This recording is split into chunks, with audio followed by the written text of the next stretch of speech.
y'all, so I'm about to install a brake controller into my 2018 Nissan Frontier. Frontiers were the same for a long time, so this is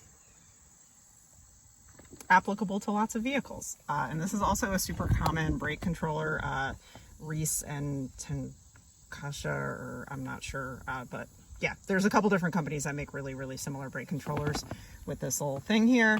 And what was confusing to me, I looked at a bunch of videos and read a bunch of things online and was like, so I have a factory tow package and I have wires under my thing here, but it's not the same as the wires that come out of here. I actually just removed this from a different vehicle that I was using as a tow vehicle, and I was like, I just want to plug it in. How do I plug it in?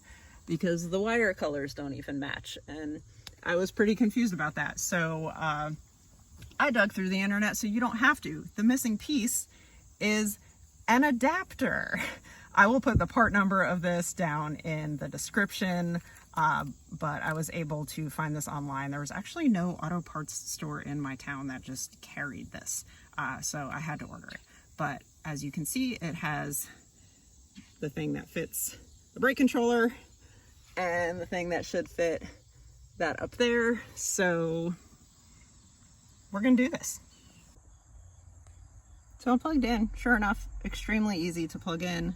That fit the brake controller and it fit my wires under my dash, and I even have a bracket here already, so I'm gonna go ahead and repurpose that. And actually the hardest thing I think about this whole project was digging through my hardware and looking for washers and machine screws that would work for that. So that bracket is mounted on that bracket that was there thanks to a couple of washers. All right, so we are mounted. You can adjust the positioning of this before you tighten down the mounts for good. And the last thing I'm gonna do is get under there and tie up all that excess wire with some cable ties, that's the word. And then we're done. We have a brake controller installed on the Nissan Frontier.